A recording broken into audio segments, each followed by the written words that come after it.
How many of you are there? Nine students from Townsend Harris High School, the same school that Dr. Jonas Salk attended. A welcome to the principal of Townsend Harris, and you are the assistant principal. Thank you all for coming, and a warm welcome to all of you lovers of New York City that are gathered here today to honor and celebrate the life and the work of Dr. Jonas Salk here at 853 Elsmere Place, his childhood home. I'm Barbara Lee Diamondstein Spielvogel, chair of the Historic Landmarks Preservation Center of the New York City Landmarks 50 Alliance, a 177-member organization that has come together to commemorate the passage of the legislation 50 years ago that created the New York City Landmarks Law. I'm also the vice chair, I'm just restricting myself to New York, of the New York State Council on the Arts. So there are many aspects of this program that identify with your interests and mine. I want to give our thanks to Nick Conway and Alma Realty and the oh-so-energetic Dr. Peter Salk. In the audience today are faculty and science students that I have just remarked on from Townsend Harris High School. Among these 9 students, 4 of them are scheduled to go on to college. One to USP, excuse me, in Pennsylvania, one to Columbia University right here and not far from where we are, and 2 women down there from Harvard will be going to Harvard. They are pre-med students, you're a biochemistry student, and you are a pharmacy student. Those are all very auspicious beginnings. Our congratulations to each of you. The senior class has 309 students, each of whom will be going, every single one of them will be going to college next fall. And now to our program. There are other, Salk family members, some of whom I think are meeting each other for the first time. It's a pleasure that you are here. And you're residents of this historic building, a former Landmarks Preservation Commissioner, and these men and women who helped to install the cultural medallion, which is outside and affixed to the building. Weather permitting, either way, we're going out there to unveil it at the end of this ceremony. Now let us talk about Jonas Salk. He was born in New York City to Jewish immigrant parents. But at the age of 13, he entered Townsend Harris High School, then located in a different place. It is a school, as you can see still today, for intellectually gifted students, and went on to earn his bachelor's degree at the age of 20 from the highly competitive City College of New York. We have a representative here. I'm sorry, I don't know where you are. Please come forward. Who told us today that City College, starting next September, please be seated, who next September will be having a fully accredited medical school. Our congratulations, and actually our enthusiasm for a project that will partner with numerous local facilities. And is it Barnabas, St. Barnabas Hospital? Well, all good wishes. In the instance of Jonas Salk, after City College, he then attended NYU Medical School, where he became enthralled with research, focusing on biochemistry with a personal desire to help humankind in general rather than specific patients. In 1941, at the University of Michigan, he had his first experience with postgraduate work in virology and decided to dedicate himself to research. although he had demonstrated outstanding ability as a clinician and surgeon during his residency at New York City's Mount Sinai Hospital, even then an outstanding facility. Dr. Salk pursued his interest in research, initially focusing on influenza vaccines. It was not until 1948 when Dr. Salk was asked to participate in the polio project of the National Foundation for Infantile Paralysis that was established by the then President, Franklin Delano Roosevelt, who himself was a victim of polio. And it was at that point that Dr. Salk would begin the work that would make him world famous. A woman called about a week or so ago who planned to come today, but I presume the threatening weather forecasts have kept some people away. And she told me that her father was the head of the Woods Hole Project that so many of you are familiar with. And it was her father who invited Dr. Salk to do research. And she said she knew Dr. Jonas Salk and says that she remembers vividly that once he became involved with research, he was hooked. I hope it happens to some of you.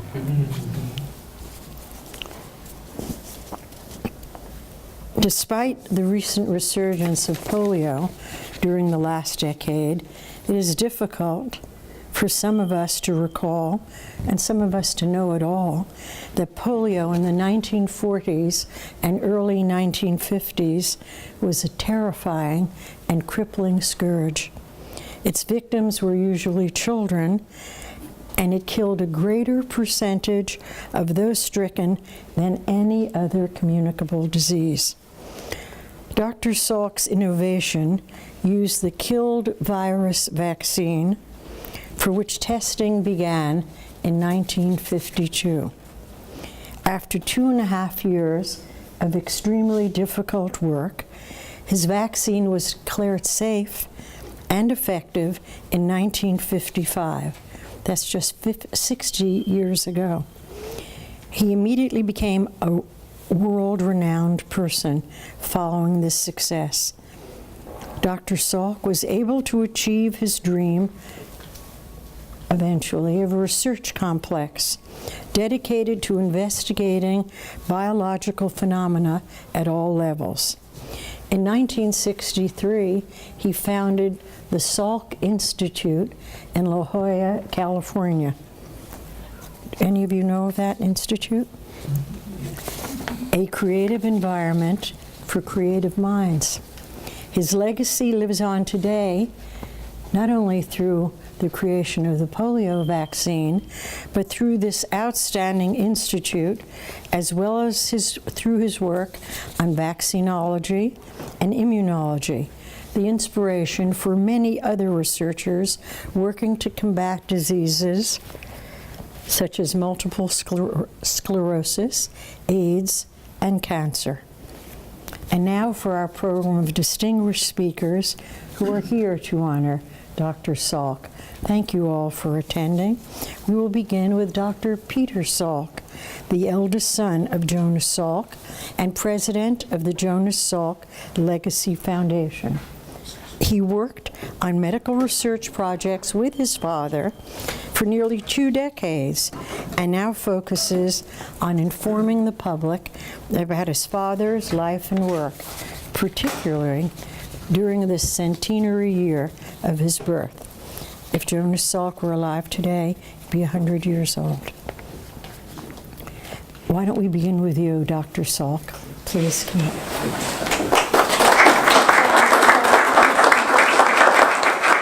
Beverly, thank you so much. It's a pleasure being here and having all of you here as well on this occasion. It's a great honor that the Historic Landmarks Preservation Center has chosen to select this building as one that merits a cultural medallion, which we'll all be seeing very shortly. For me, it's very moving to be in this building My father and his family moved here when he was about 3 years old, and would have been in either 1916 or 1917. And they lived here until 1933 or 1934, when my father was getting close at least to being 20 years old. I don't know for sure which apartment the family lived in. My understanding from one of the New York City directories is that it was apartment 4, and that would have been before the apartments were renovated and had a new numbering system applied. So I think that we are standing in the entryway, and one of these apartments would have been the one in which his family lived. So to be in this place where he was a child, where he went to elementary school just around the corner at PS 44, and then those extraordinary years at Townsend Harris, which were so meaningful and influential to him, to have you all here just makes this a remarkable occasion. And then to go on to City College, where his experience would, again, made a change in his direction. He had been thinking that he wanted to become a lawyer. He wanted to do something to influence the world in a positive way and to become a congressman so he could help change the laws. But at City College, he was bitten by the bug of science. And that changed his life, changed his course. He decided to go into medicine and went to NYU Medical School, as Barbara Lee has said.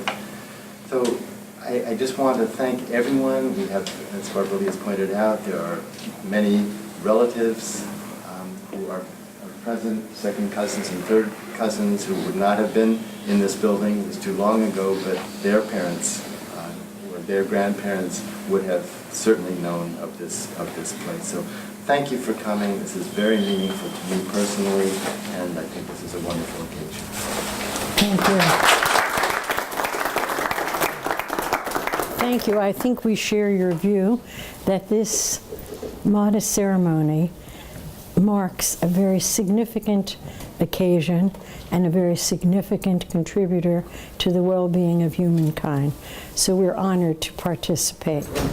Our next speaker is David Oshinsky, who formerly held the Blanton Chair in History at the University of Texas at Austin, Texas, and who is now a distinguished scholar in residence at New York University. He is a specialist in 20th century United States political and cultural history. He won the Pulitzer Prize in History 10 years ago for his 2005 book, Polio, An American Story, which chronicles our nation's campaign against polio and the race for a cure. He writes regularly, so you can follow his work in the pages of the New York Times, the Washington Post, and the Chronicle of Higher Education. Thank you for joining us, David Oshinsky, and will you say a few words, please?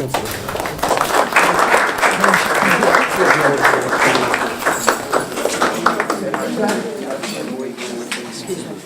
Sit down. No, this is fine. Excellent. Let's let that woman into a real apartment. Thank you very much. Well, thank you for coming. Looking around this room, I think what is most extraordinary is that Jonas Salk really represented the immigrant experience in New York City. He came from an immigrant background. He attended New York City public schools. He went to City College at a time when immigrants were pouring into the city from Southern and Eastern Europe. And he went to NYU Medical School. And what is most interesting for many of you who may not know this is that NYU Medical School is, let's let these folks in and then. We pause for a moment Yeah. so that people can come to their rights at home. Good. Welcome to join us. No, let them. I represent NYU Medical School, and in the 1930s, when Jonas Salk was a student there, He largely went to NYU Medical School, as did his main scientific rival, Albert Sabin, because NYU Medical School was the only place that did not have a Jewish quota, meaning that Harvard and Yale and Columbia, P&S, and University of Pennsylvania and Cornell all took a certain number of Jews, very, very few, no blacks, very, very few minorities of any sort. And this was the place where Jonas Salk had to go. So his entire experience is really an experience of the young children of immigrants. And I know many of you here, I am a child of immigrants, and many of you here are as well. And his trajectory really is an ideal example of this. A couple of other things I want to mention.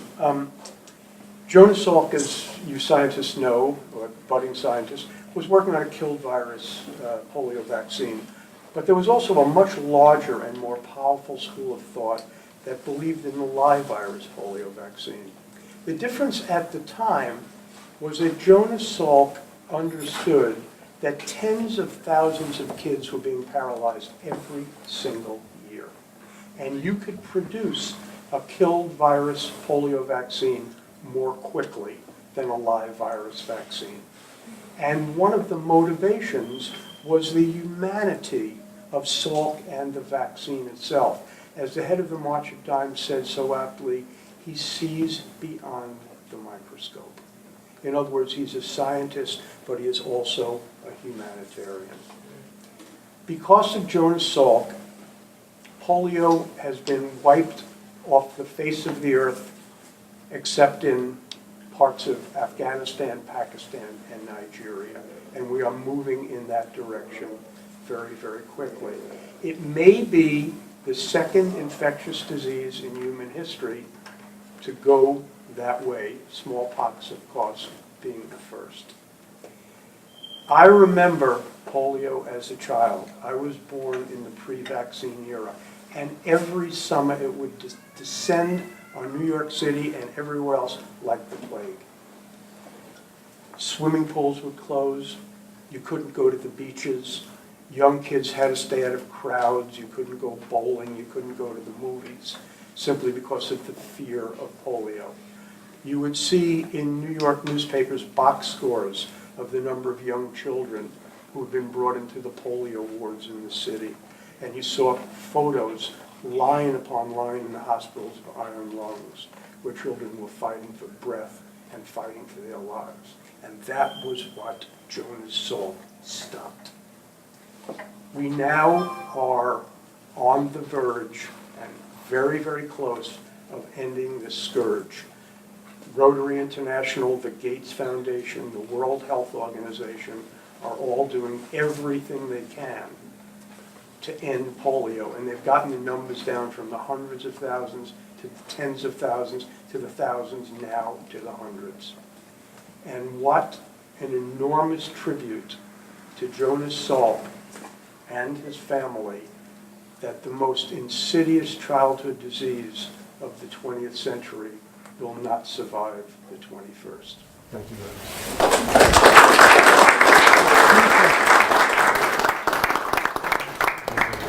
Thank you, David Oshinsky. And perhaps you can tell us as well what disease we can look forward to next being eradicated. What is the front edge of research now? There are, with stem cell research, there are so many that could be next, including MS. If I were to lay a bet on what the next vaccine will be, it will be against Ebola, and it's coming quickly, and that may be the next frontier. Thank you. Then our next guest was meant to be Dr. Jose Esparza, a man who's had a very distinguished career as an immunologist and vaccinologist. He is semi-retired now. He lives in the Washington area and sent us an email this morning to say that his plane would be leaving Dulles Airport too late to arrive in time. But he has talked to me about his lifelong concerns and his study of the work of Dr. Jonas Salk. He likens the polio vaccine in many ways to the yet-to-be-discovered HIV vaccine. He played a very significant role with the World Health Organization and then went on to the Gates Foundation and filled a very significant role there. I'm pleased to say I found his work through our niece, Dr. Nina Russell, who is the Deputy Director of HIV/AIDS for the Gates Foundation. And as you point out, their role is worldwide, larger than most governments.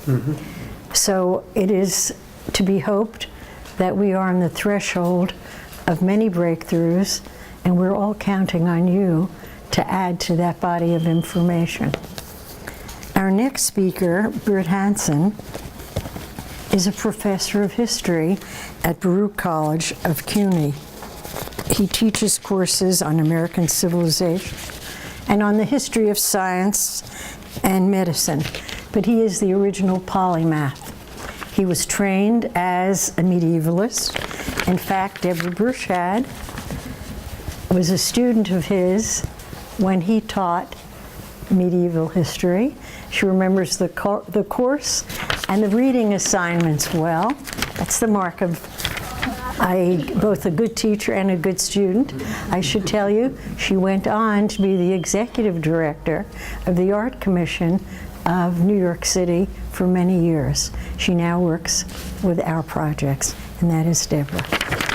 And here is her professor, Bert Hansen, who trained as a medievalist. He redirected the focus of his research to the 19th century. And Professor Hansen later extended his examination of the images of medicine in popular culture to the mid-20th century with research on the effects of comic books on children. You might tell us a word about that after you speak. His scholarly writings explore the uses and transformations of science and medicine, both within the professions and in the wider public and popular culture. I'd like to introduce now Dr. Bert Hansen. Thank you for joining us.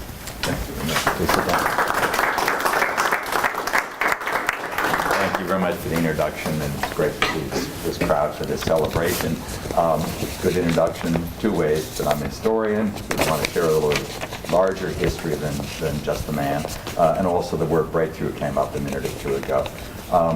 What I'd like to have us think about, if you go back 100 years to the era when Jonas Salk was born, and then shortly after lived in this building, and move out to the wider American culture and attitude toward medicine, not just what the medical ideas were in the research, but what did the ordinary person think about medicine.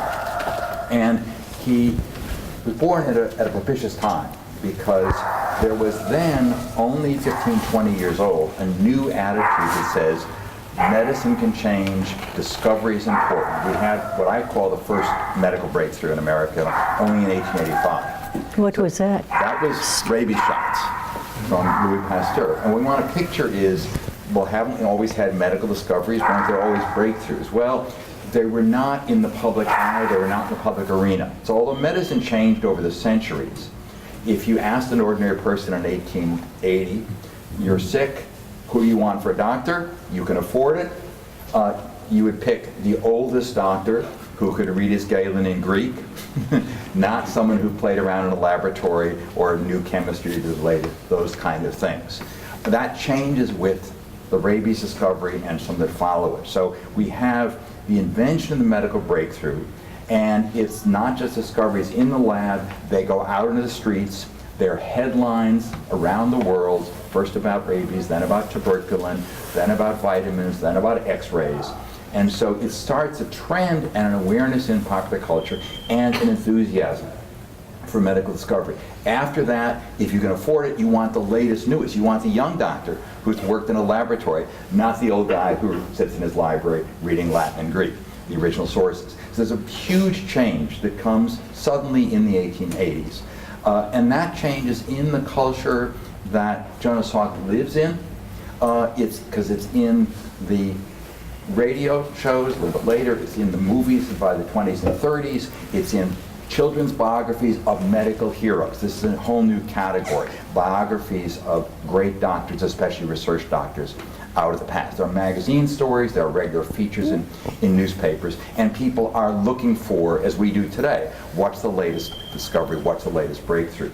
And so that shapes aspirations of school children and of college students, and it also shapes the large awareness that research is good.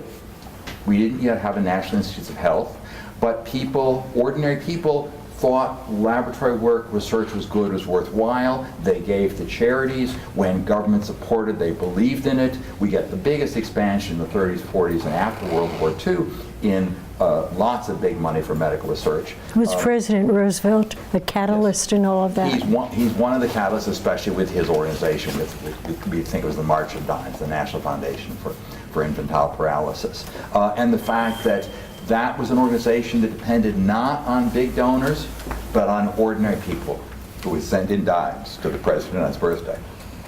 So it's an awareness of how the general public, ordinary people, whether they were in medicine or not, knew medicine had changed, it was different, and they believed in it. They were confident about it. And so that's the era that we have as the background for high school, Townsend Harris, medical school, research funding for his research, and then when it gets to the point of testing this vaccine, we need a large-scale test. And that means millions of parents will have to sign up children for an experiment, not knowing which group their child's going to be in, whether they'll get the shot or not.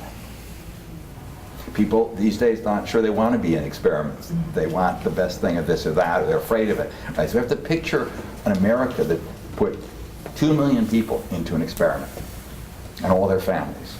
They did that with the confidence in medicine and in medical research that it was worthwhile. And it was successful. They were grateful. I'm born in the 40s, so I'm one of those kids who got one of the early shots from this, not in the trial group, but the next year, and I'm grateful for it, as we all should be today, even if we've lived in a world where we haven't been giving polio shots in America for quite a while. So we had it's a real change that happened a little before his birth, and I also want to note that unfortunately, the 50s, when his discovery was made, is really the high point of this public enthusiasm I'm talking about. There have been setbacks to it. There's a lot more cynicism about medicine and research, and so on. We live in a different world where it's not so easy to do research, not so easy to study it and get support for it. So we live in a different world. And I just want to close by sharing an image, popular image with you.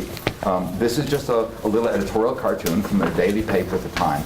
But as a historian, I love documents like this that really capture a moment and capture something visually for us. And I have a couple copies we pass around later, but I think you can see it. We have a figure sort of like a Father Time figure with beard and long hair, marked medical history. And he has this big ledger in front of him where he is recording advances and crossing off diseases. So he's crossed off, he's holding a report called the Salk Vaccine Report, and he's crossed off smallpox, diphtheria, pneumonia, polio. On the other side, not yet crossed off, are cancer and heart disease, the chronic ailments that are important in the mid-20th century and still today. What is the date of the cartoon? This is 1955 in a Buffalo newspaper by a cartoonist who actually won big prizes and was quite famous at the time. But it just captures a moment where this singular American local event is seen on the stage of world history as one of the great changes. And so I like this kind of evidence for not just what the scientists knew or what was in the report, but as evidence of how the public was thinking and seeing things like in the daily press. So let me close with that and thank you all for coming. I want to thank the organizers for making this possible. Just one moment before, perhaps you can tell us what engaged a medievalist to transfer his interests to a more graphic form of art. was teaching medieval history, I was also given a history of medicine course, which I'd never prepared before, and I was sort of one day ahead of the students for the first year. But it got me excited in a new kind of way, actually, because doing medieval intellectual history, the people were long dead, and I knew their writings, I knew their art, I knew their texts, but I never knew them as people. In the 70s, I was a political activist in feminism, gay activism, and so on. And in history of medicine, I got real people. I got patients, doctors, real stories, and so on. And so it was a change of field that was exciting to me personally. And I could carry that into the classroom as well. And so I started doing 19th and 20th century and got into visual things. This was one of the first cartoons I ever found. I was looking just for images to put for my slides. I wasn't thinking about images analytically or interesting as historical. They were just things to put in the slides. And then I started looking at them. And one of the first ones I found after this was a picture of rabies shots, a newspaper drawing, and Pasteur is standing there because he's not a doctor. Doctor's giving the shots.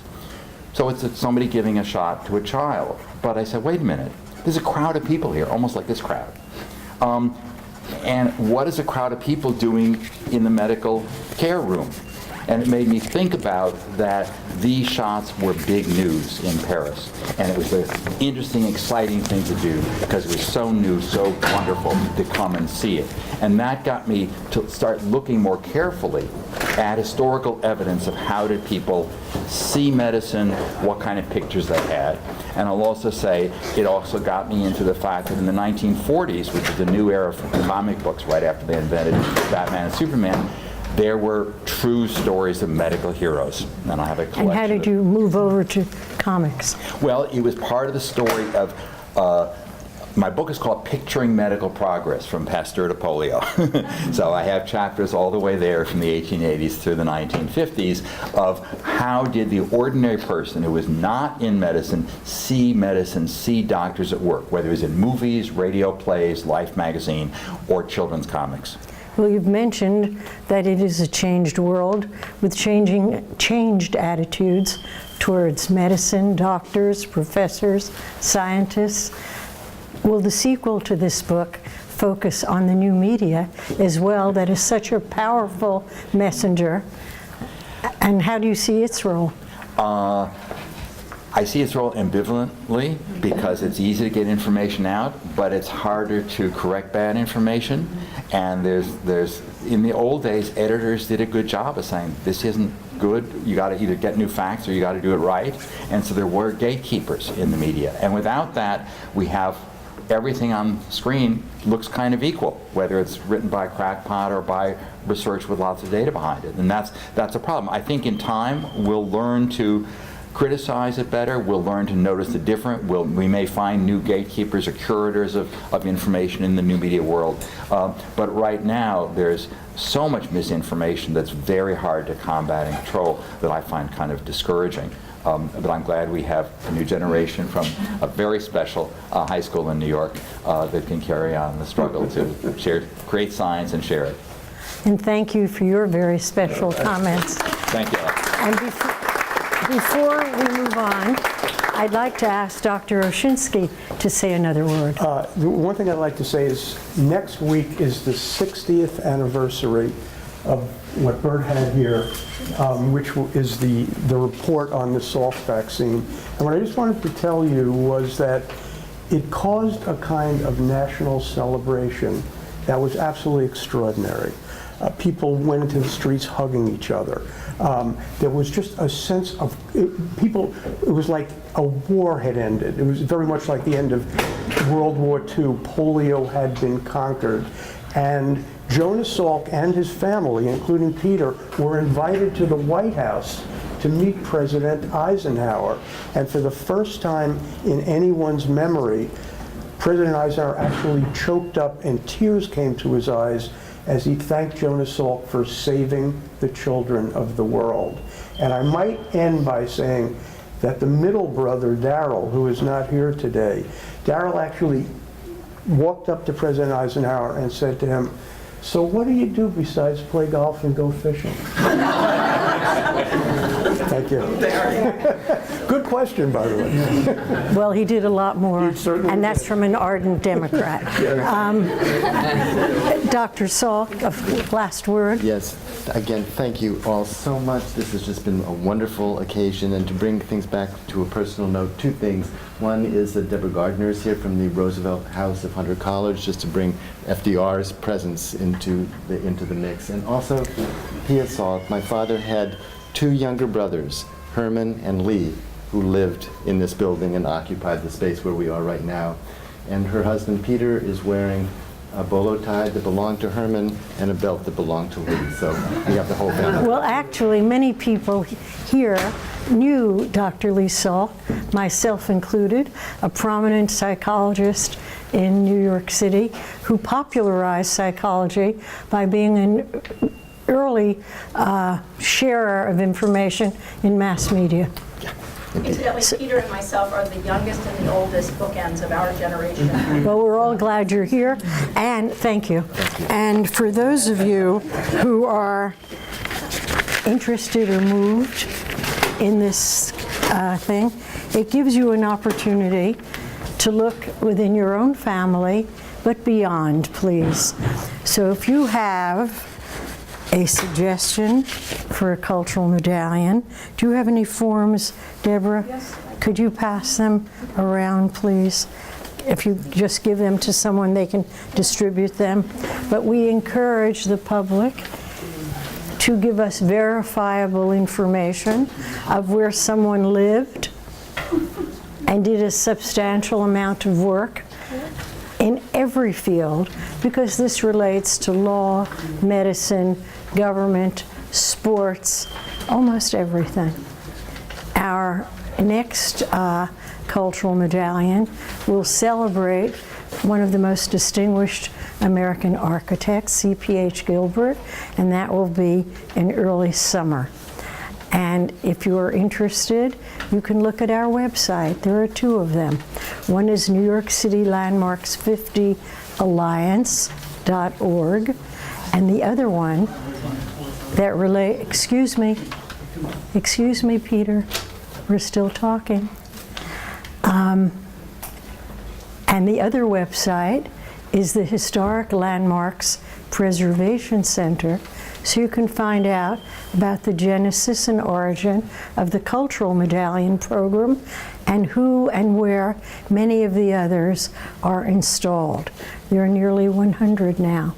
So if you can think of someone that it would be appropriate to commemorate, and mind you, there's a wonderful standard now with the work of Dr. Salk. We'd be very interested to hear that. But I think now it is time that we went outside because the weather is still cooperating. Thanks to each and all of you for joining us here today to join in celebrating the life and the work of Dr. Jonas Salk. And now, Deborah Burchad will unveil and read the cultural medallion, the text of the cultural medallion. Wow. We give the unexpurgated version, so you're about to hear a number of sentences. Please, Deborah, can I help you? I'm fine. Jonas Salk, October 28, 1914 to June 23, 1995, 853 Elsmere Place, the Bronx. A graduate of Townsend Harris H.S. and City College, 1934, Jonas Salk lived here with his parents and two younger brothers until the age of 19. He received an MD degree from New York University, 1939, followed by a residency at Mount Sinai Hospital. Salk began his research career at the University of Michigan in 1942, working on the first influenza vaccine. In 1955, he developed the first polio vaccine with his research team at the University of Pittsburgh, at a time when polio epidemics crippled tens of thousands in the U.S. annually. After the vaccine success, he founded the Salk Institute for Biological Studies in La Jolla, California, where scientists research the causes, prevention, and cure of disease. He was awarded a Presidential Citation from President Eisenhower, 1955, a Congressional Gold Medal, 1955, the Albert Lasker Award, 1956, the Jawaharlal Nehru Award for International Understanding, 1975, and the Presidential Medal of Freedom from President Carter, 1977. All right. Thank you. And thank you all for coming here where history began. And thank you, Peter, for initiating this. Thank you all. I think rain is supposed to represent good luck. And I wish that to all of you. Bye-bye.